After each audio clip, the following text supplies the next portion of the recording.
Olá, meu nome é Rafael Nantes, eu estudo na escola Fiz de Anses Senai, sou da turma do primeiro ano C e aqui eu vou estar fazendo a apresentação de um livro, né?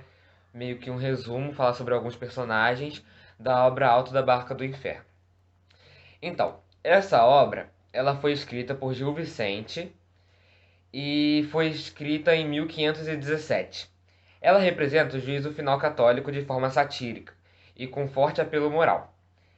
O cenário é uma espécie de porto, onde se encontram duas barcas, uma com destino ao inferno, que o comandante é o diabo, e outra que é o destino ao paraíso, que é comandada pelo anjo.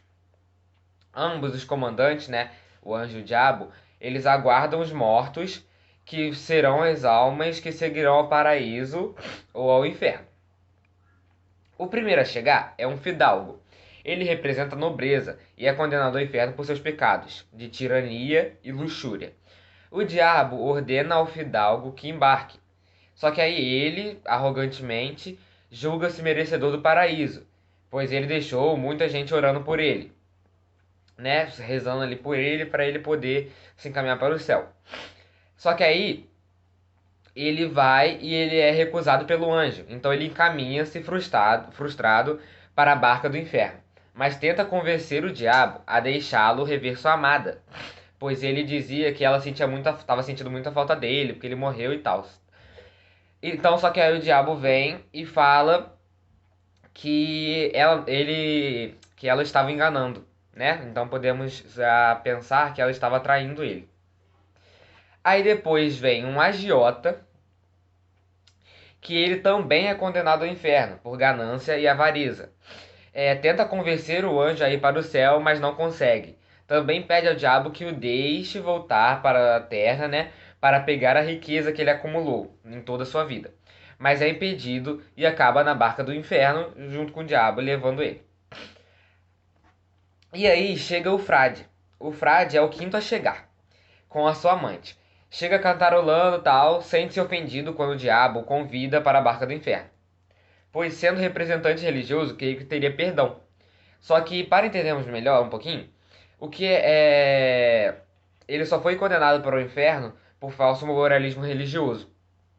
Só para entendermos melhor o que é falso moralismo religioso.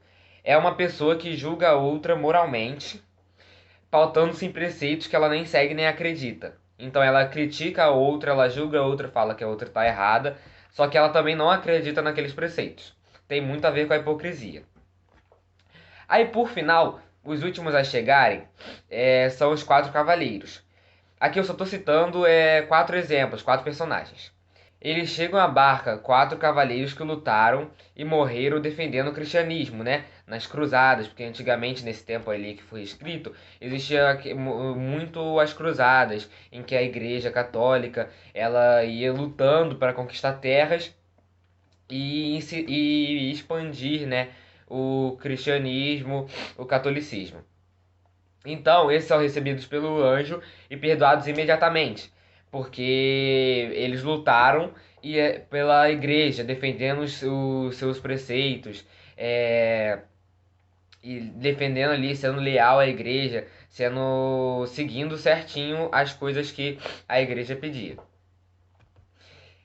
Então, nós podemos perceber, né, lendo só, né, citando esses quatro personagens, que todos os personagens que têm destino ao inferno possuem algumas características em comum. Sempre chegam trazendo consigo objetos terrenos, tipo o frade, né, que ele chega trazendo a sua amante. Só que aí ele sempre representando um apego à vida, né? Esse trazendo assim, sempre representando apego à vida. Por isso eles tentam voltar, como o Fidalgo e o agiota, por exemplo, que o agiota pede para tentar voltar para pegar o seu dinheiro acumulado que ele deixou na terra. Sempre o apego é muito à vida. E o Fidalgo pede, né, para poder voltar para poder rever a mulher. Então sempre eles estão muito apegados à vida. E os personagens a quem se oferece quem se é oferecido o céu são cristãos e puros. Você pode perceber que o mundo aqui é ironizado pelo autor, é maniqueísta. O bem e o mal, né? São só dois campos, o bem e o mal, e o bom e o ruim. são metades de um mundo moral simplificado. Então eu convidei uma pessoa para responder 5 perguntas, né, sobre os temas, sobre as atitudes de alguns personagens aí e que estão muito presentes na nossa sociedade. A entrevistada vai ser a minha mãe, Rosana Nantes, e eu vou fazer algumas perguntas para ela. A primeira pergunta é: a ganância é alimentada por mentiras e corrupção? Eu acho que pode ser alimentada. Sim, não significa necessariamente que vai ser alimentada por mentiras, porque a ganância é um comportamento. Então você pode dizer toda vez que eu quero algo para mim, eu já tenho, mas eu quero mais. Eu estou sendo ganancioso. Mas necessariamente eu vou utilizar mentiras e corrupção? Não, né? Ganância é um comportamento e que se houver um desvio de caráter, se houver uma falta de equilíbrio disso, aí pode se envolver mentiras e levar à corrupção. Então, a segunda pergunta é assim: a ganância pode levar à traição sem ser a conjugal? Sim, né? Quantos casos nós vemos, né? Seja no âmbito profissional, seja num relacionamento na família ou entre amigos, a qual a pessoa, né, visando seus interesses próprios, visando se dar bem, Passa a perna no outro. ela vai trair a confiança de uma outra pessoa, atrair a confiança de alguém que colocou ela num determinado setor, então sim. Você acha a hipocrisia válida, né? Ser falso, se passar por um papel, válida para conquistar seus objetivos? Ou é melhor mesmo assim ser você e tentar conquistar algo grande? Eu acho que a gente tem que ter cuidado com essa palavra hipocrisia, porque o que é hipocrisia? Hipocrisia é você se passar por De uma alguém coisa que que você não você é. não é, né? Agora, eu até lendo sobre o assunto, eu vi uma frase a qual falava que a hipocrisia no âmbito profissional, ela começa numa entrevista. Na entrevista, você está sendo avaliado, você ainda não teve essa oportunidade de passar por uma entrevista de emprego. Mas na hora que você for interrogado, você vai exaltar as suas qualidades, as suas qualificações. E às vezes nem experiência você teve. Você está se passando, podemos dizer que você está se passando por algo que você não é? Podemos, né? Porque você quer encarar aquele desafio, mas se você falar realmente quem você é, que você está com medo, que você vai encarar, você pode ser reprovado. E da mesma forma, o entrevistador, ele pode eu já passei por muitas entrevistas de emprego, e o entrevistador pode dizer, olha, você é muito boa, gostei muito das suas qualificações, certamente vamos entrar em contato com você, e ele já está pensando até em outra pessoa, e depois ele ainda pode mandar um e-mail de despedida, dizendo, infelizmente, né, ou você não atendeu as expectativas da empresa. Então, eu acho que a gente tem que ter cuidado com essa questão da hipocrisia para você conquistar, né? A hipocrisia, a não ser que se é um sentimento ruim que pode levar dano a alguém, isso não é válido. Sim. Uma pessoa dissimulada, ela pode ser considerada hipócrita se passar por um papel? Sim, é evidente que sim, porque ela, se ela é dissimulada, se ela quer se passar por algo que ela não é, levando em consideração o que eu falei antes, né? Se não é algo que não vai fazer mal para ninguém. Sim. Agora, se ela tem a intenção, e que a gente vê muito essa palavra dissimulada, né, ou com relação à palavra hipocrisia também, é quando vai fazer dano a alguém, vai machucar alguém por causa dos meus interesses próprios. Se há um sentimento, se é um comportamento que me protege, mas que não oferece perigo, né? Eu não vou me expor, eu não preciso me expor quem eu sou. Agora, se de fato eu tenho uma intenção, se eu me passo para alguém para trazer dano, para conquistar os meus interesses, isso aí pode É acontecer. quando ela está envolvida com o individualismo, né? O egoísmo, o Sim, isso que egocentrismo. envolve vários comportamentos, né? Sim. Não é algo assim que a gente Só o seu. você Sim. fala de forma resumida. Agora, abordando o tema sobre luxúria, a juventude da nossa sociedade, né? Ela está mergulhada na luxúria por estar banalizando cada vez mais a relação sexual e o amor como se fosse uma coisinha boba e aí só olha pro prazer? Não digo nem só a juventude, né?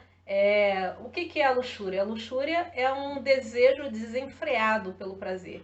E onde falta o equilíbrio, né? Tudo na nossa vida a gente tem que ter equilíbrio. Todo comportamento, até quem ama, tem pessoas que amam demais e vão cometer erros. Então, a luxúria, ela é essa busca do prazer desenfreado. E se não houver uma instrução, se não houver uma direção, pode cair sim. Eu não posso rotular que é a juventude, né? Mas nós vemos de forma clara que, né, seja feliz, isso que importa, tem que ter muito cuidado com isso. Eu prefiro não generalizar que está nessa condição, mas que precisa ter esse cuidado e precisa haver instrução por parte, né, dos pais para que possa não cair nesse erro. Sim.